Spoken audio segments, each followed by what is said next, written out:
I found when we had our break. Sour Halloween Skittles. I am not a sour Skittle fan at all, but I'm not a huge like sour person. Oh, you don't like sour things, but you like Some dill things. pickles, so I don't understand that. That's different.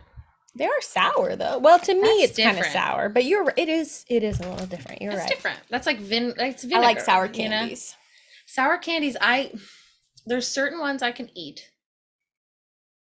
Like a little bit of, but it's that fucking like I feel like my mouth gets shredded. Like I can't handle the intensity of the sour, and then I feel like the aftermath of my mouth is just not worth it. Yes. That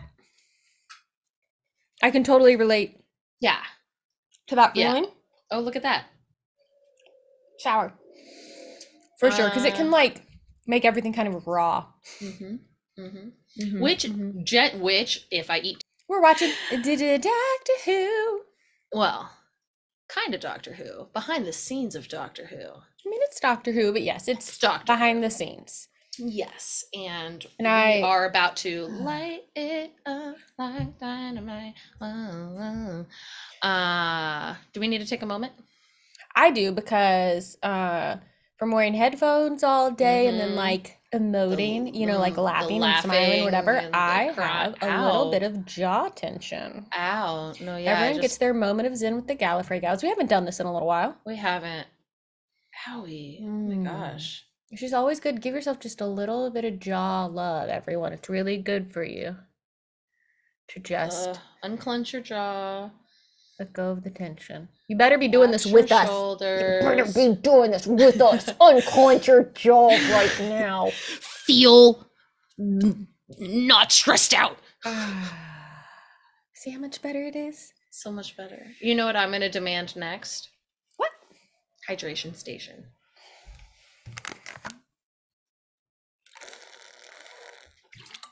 And don't worry, everyone. It's fine. Y'all, we were watching another round of behind the scenes and we're excited. I am excited. I really do enjoy these. So I'm excited to see what freaking blast. What kind of look into things we're going to see. As far as I know, chunk. this is like the latter half of the Flux. Like we kind of got, it almost felt like the first half, and I feel like now it's going to be like more of the second half. I hope they interview the actors who play Swarm and Zor. Wouldn't that be awesome? Oh God, I hope so. Or the makeup artist or whatever. I would love some conversation about that. Give me something about Swarm and Azure because I fucking need it. Yeah. So on that note, we're just gonna watch. We're just gonna do it. Okay. That is sending her into this process of questioning the whole journey that she's been on, because there's elements. What she's trying to achieve is just to know. I love her outfit. The fugitive doctor has the ability to kind of take on board process, but not be deterred from her path. Victor 280, take 2. Oh, that outfit. Can I tell you what happens in this episode?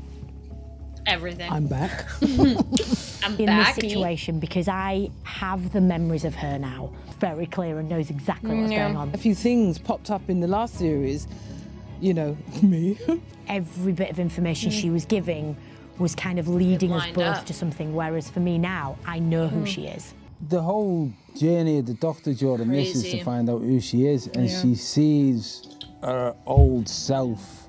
So there's loads of scenes within it. Yeah, this was such a trippy episode. It questioning was. Why she's doing what she's doing, which is not what we're used to the Doctor doing, because you'd expect the Doctor to know the answers to everything.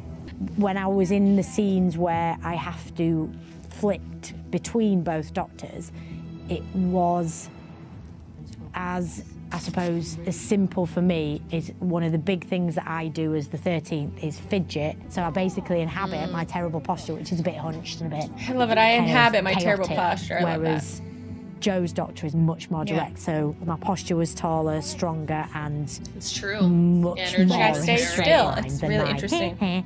Instead of my Defense systems. I'm you, which means this is my pattern. Genuinely connected for them. Then you've got a lot to do. The scene in episode 3 where The Doctor Speaks to the Fugitive Doctor was filmed in a really kind of old school way. So Jodie would be here, Joe would be here, and we'd be looking at the mirror, but we would angle the camera enough so we would see Joe in the reflection. That's cool. And so good. it was just a much simpler way of doing Hell it. yeah, and much more TP. effective. Hell yeah. And Hell all we yeah. had to do was match up as they kind of came into the scene. They would kind of walk in the same way with the shoulder like this, and then we'd both turn in the same direction. Everybody buzzing around, and I just hit my mark. Me and Joe had to smash the time in, so we had to both walk and land on our marks at the same time, which is, you know, technically our job. So Which is, you know. It was come and stand there next to each other, and the way the camera angled and the reflections were, it was as if we were opposite. So incredibly simple, but really effective. Yeah. I love being back. I love being back. It's been We fabulous love having so you far. here, Yeah, she's so Joe. Jodie's still delicious. The new guys are delicious. You know, they're just darlings, and I still fit in my costume. Yay! We're always given really meaty stuff to play against each other, so I've really loved it. But also, she is brilliant, and she's such a good laugh.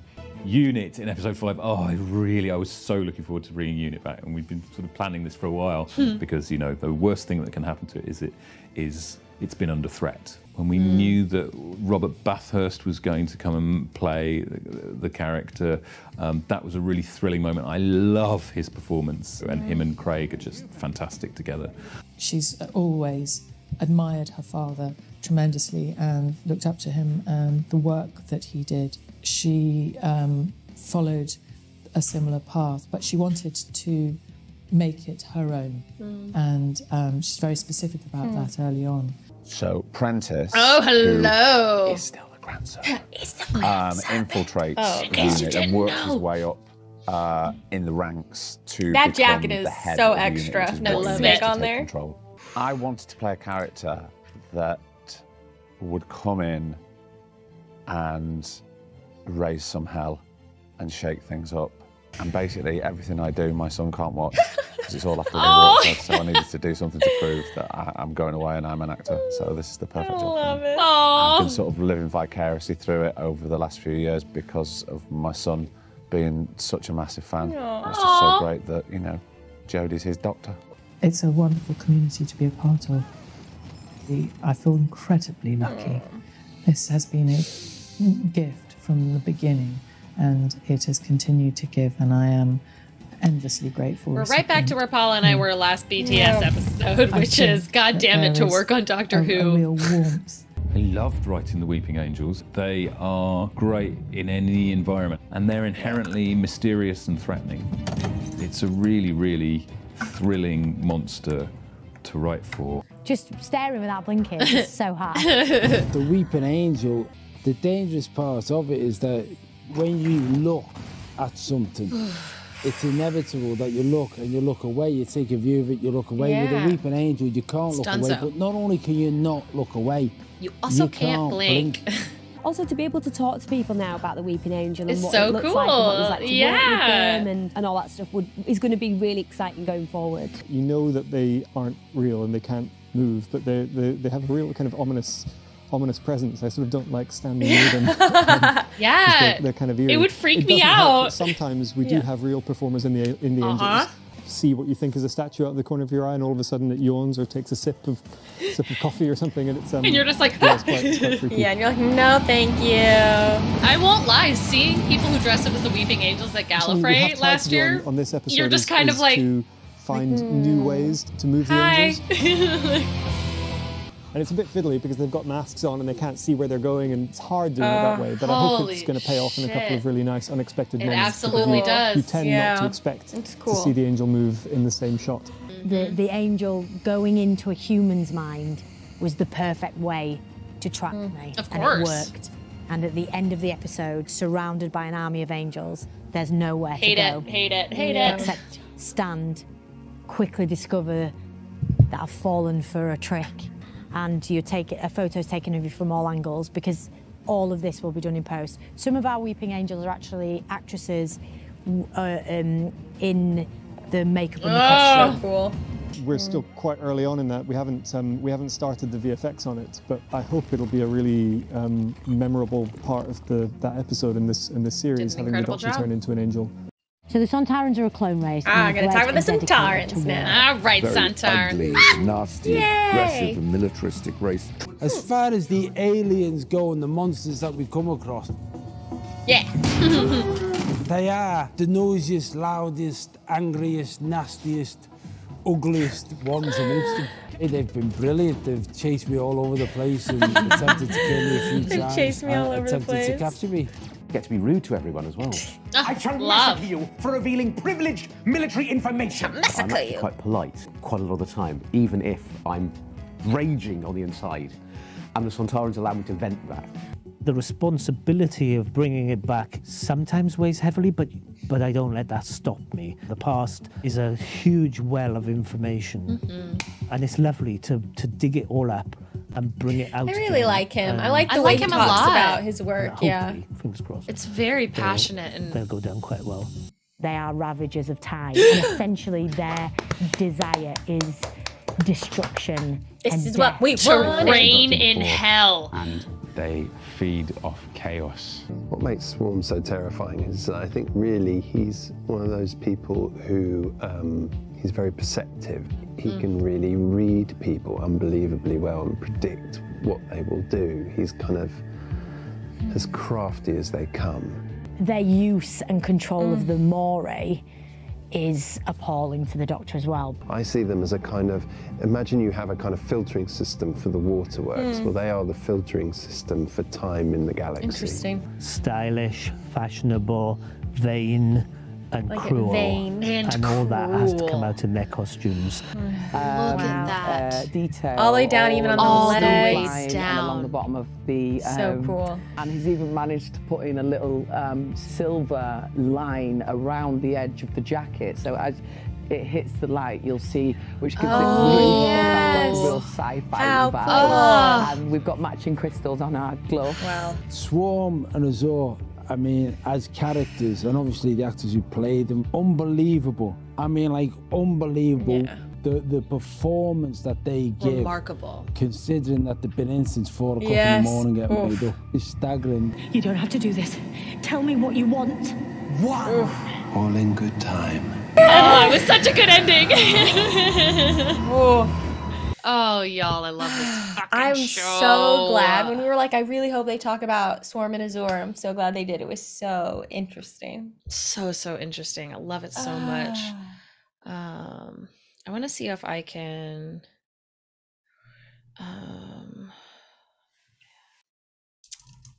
oh, I love this little quote here from one of the designers. We also wanted to keep the characters as androgynous as possible. We put a little nod to that in there by keeping Azor blue and focusing pinks and purples on this devilish male character rather than making him darker shades. You know, we flipped it. I love that. Yeah. And they were both, you know, there was an androgyny to them. Yeah, for sure. I just want to know how long it took. Nope, I got nothing. I could probably sit and try to find it somewhere else, but I am just not gonna try. At least a few hours, I would think. So it would have to. I'm like minimum 2 hours. But if they're having them come in by 3:30, 4 in the morning, I'm assuming that it takes them maybe 3 hours to get their makeup done. Which is such a long time to sit there. that is quite the that's a whole thing. And it's like what John Bishop was saying is that like for their call time to be 3 hours before everybody else, and they're still putting in a full like work day of acting and you know giving it their fucking all, like that takes a lot. And God, I have a lot of respect for it. I'm so Also, glad once they you're talked in about that it. makeup, you have to be very careful about like You're in how it. you move, how you sit, what you lean against, what you know, like You're in it. Like that's there's no like break during lunchtime. Like no, that's what you're in. Like you're in the prosthetics, you're in the makeup. They might take off your costume, you know, but you're still that is stuck. there. That's that on doesn't you come for off. 16 hours that day, and that's that. So it just absolutely just they did so fucking good. They were great. They nailed it. They nailed it. I love seeing the behind the scenes shit. I know, it's so cool.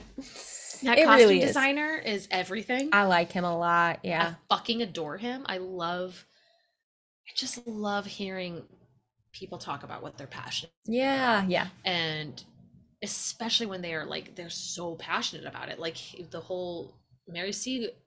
Cole thing, it was just like, there wasn't a lot for him to go off of, so he took that as responsibility to dig as far as he could. He, you know, he didn't just go, well, fuck it, I'll just like do this thing. He was like, no, how can I try to make this as real as possible, while also giving a flair and a touch for the actor who's portraying it. It just is so cool.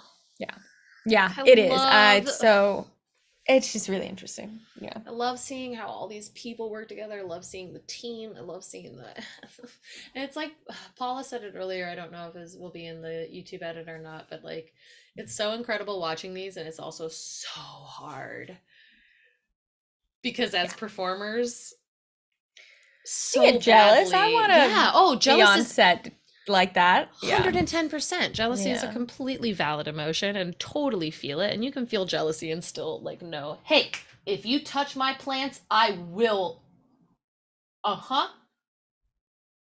Sorry, everybody.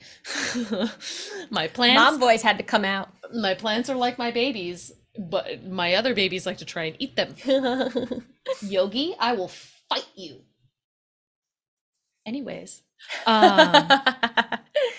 Yeah, as performers, like the opportunity to like work with a team of people like that, to work on a show like that, to just all of those things, and especially Doctor Who.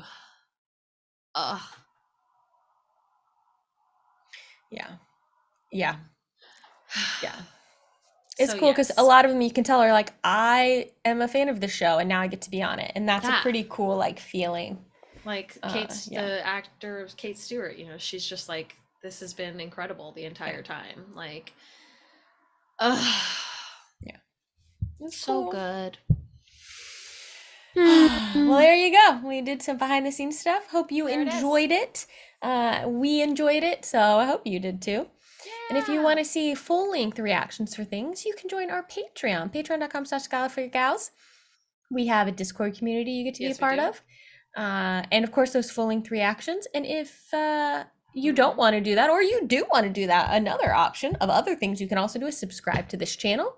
Give the video a like if you enjoyed it, and leave us a comment to let us know what you think about whatever the heck we said. Who can remember? I can't. Who can remember? We won't. Do you like sour candy? Let us know. Above all, the most important question of this reaction here right now is, do you like sour candy? Do you like sour candy? Yes. Who knows what's going to be coming next? Keep your eyes peeled. Catch Gallifrey Guys next time as we watch more Who. Oh, who? The Doctor of some sort. Or something. Bye, y'all. Hey guys, thanks so much for watching. If you liked this video, go ahead and give it a little thumbs up, and if you want to be notified when we post new content, go ahead and subscribe to our channel and hit that little bell in the corner.